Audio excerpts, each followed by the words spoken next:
Right. Okay. So for you working out here and the work you're doing, and your understanding of Bitcoin here, where do you think the biggest opportunities are? Because again, I'm really wrestling with this, Eric. I'm trying to wrestle with the ideas. And one of the things I've realized, like, is Bitcoin is just like a system, and you can kind of use it and go into it and either get spat out or create the benefits that are for you as an individual.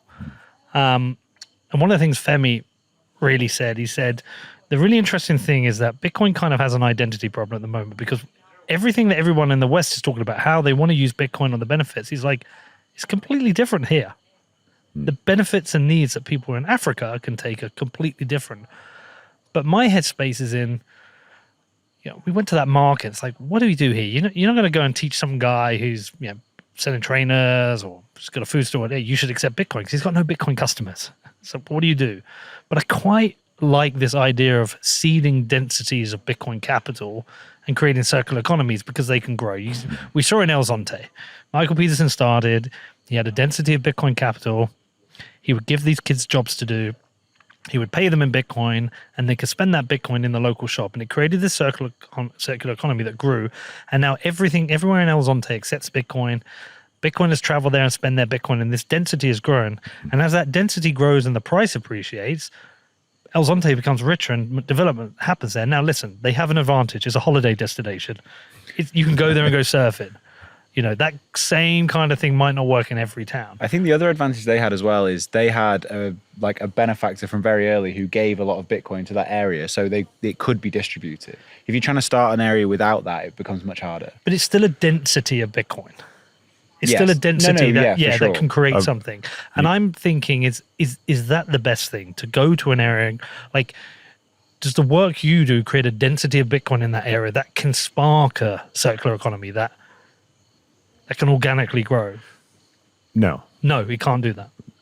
It could. That's not what happens today, right? Like, you could come up with a plan to how you would integrate Bitcoin usage into the community that's being served by the electricity that we go and partner with, right?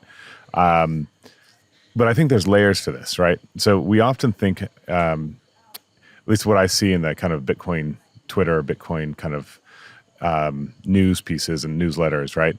A lot of people they separate these two things. There's the Bitcoin usage by ordinary people, what they do with it, and then there's the mining, right? The network, the Bitcoin network itself, and what runs. And what I think the cognitive dissonance I have on that is that I'm not in that usage space, right? I'm not.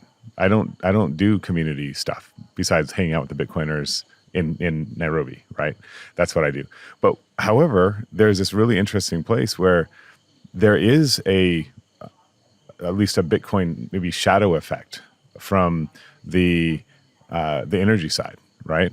And it could lead to further integration. And you know what would be interesting about that? It would really make sense. So for example, right, you guys know we partner with a power provider, a small run-of-river hydro site, and you're going to see one tomorrow, right? That community gets meters in their home, and they send mobile money today to pay for their power. And when it's run out of Malawi and Kwacha, the lights go off, okay?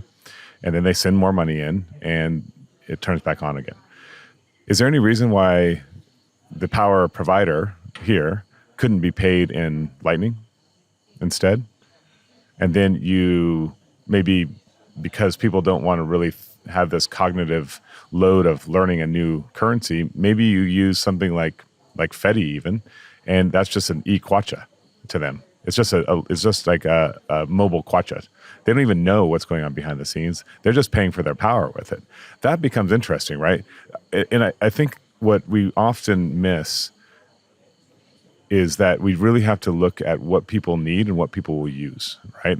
And go to them and do real things that matter in their lives, instead of having some fantasy of what we think people will want. And this is product developers everywhere in the world with all customers, right?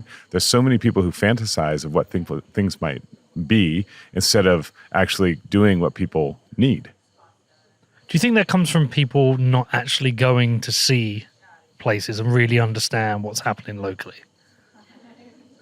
I mean, absolutely. But I also think people should build for where they are. Okay. right? Like you don't need to. I don't. Okay, should I send some Kenyans to build something for guys in London? Probably not. Right? I mean, maybe if they've moved there and they're building stuff because they live there, that makes sense, right? But honestly, we shouldn't be thinking about this as some type of like missionary activity, right? This is something that you build for what you need in your own area, right? So when you see guys who are working with Fimi at B-Trust Builders and they're coming up with this app that allows you to go to an agent, like this is my favorite one from this week, right? Splice, right? This app that was built by five people, I think. One from Cameroon, one from Uganda, a couple from Kenya. They were from all over Africa, right? And they built this app that you could walk up to any agent, give them cash in Kenya, let's say, and I could send it to Ghana to another agent, and they would receive it and they'd be able to hand out cash to the other person. It was writing on Lightning rails. The whole thing was written and working, and it works today. Like they made it work. Like that's the kind of thing that's useful because you know what they realized is that everybody's talking peer-to-peer, this and this and this. No, Africans go to agents. There's agents in every little town and village out in this valley. Little right? boxes. Everywhere. There's agents all over this damn place, right? So why would I do peer-to-peer if I can walk to, John down here that I've been working with for the last 10 years on anything I need to do, any transaction, and just say, hey, could you do this for me? What are the complexities around cross-border transactions around here? I mean, just Currency to cost currency. and speed, right? Okay. So the difference between doing it through the what's the normal mobile network and just using those rails instead of the Bitcoin and Lightning rails is that the Bitcoin Lightning rails are literally, I mean, in 2 seconds that transaction happened from Kenya to Ghana in real time. Like we saw it on stage. It was amazing. Okay. So that works if you can use the payment rails and then get the local currency. But if you say use the Fedi and you had like an E4, it's still going to be essentially Bitcoin. So it's going to be subject to the volatility. It's like a layer 3, right? Yeah, I can't. Unless you had a stable coin on Fedi. Well, that's the thing because I still, you talked about when they've closed down the stores, the grocery stores to reprice everything with a 40% drop. We've had 20% in the last week, 10% in the last week of Bitcoin going up, but it can go down. Mm-hmm. I'm pretty sure the volatility of Bitcoin is not going to be helpful to most people around here. Yeah, that's absolutely right. I think so. This is where everybody's like, well, Bitcoin at least is useful as a savings technology. Yes. If you've got money to save. If you have money to save, number one. And two, you can deal with the volatility over a certain amount of time. You'll see a lot of African savings aren't always savings for as long as maybe you or I think about savings. 4 years. Plus, yeah. Right? They're thinking about savings as in 3 months or 7 months or a year, right? And then the volatility can hurt them. So you can actually harm people by suggesting they should be doing the savings if they don't have the capability and the time horizon to do so. Okay, so based on all that then, and based on what you know here, where is the opportunity? Where is the real opportunity to help? So I wouldn't phrase it that way. Okay. I would say the real opportunity to see returns.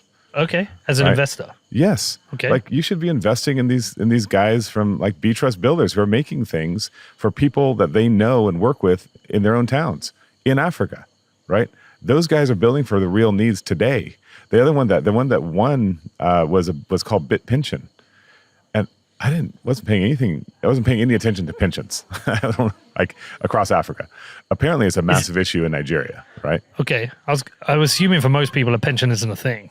They just don't. For government workers, well, right? Yeah, well, teachers unions, things like that. It does, right? So they do exist here, and the pensions do at least in certain countries, not everyone, right? Yeah.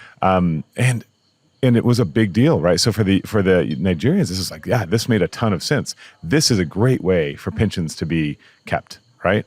And I was like, I would never have thought about that. And guess what? Some software engineer in Silicon Valley definitely wouldn't have thought about that for something to build in Africa.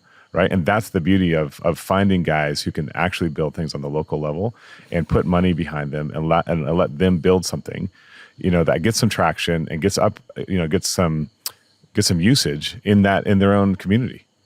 So invest in.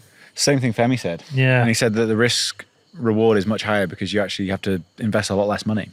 That's true too. Like the cost of investment is significantly less, sometimes 10 times less.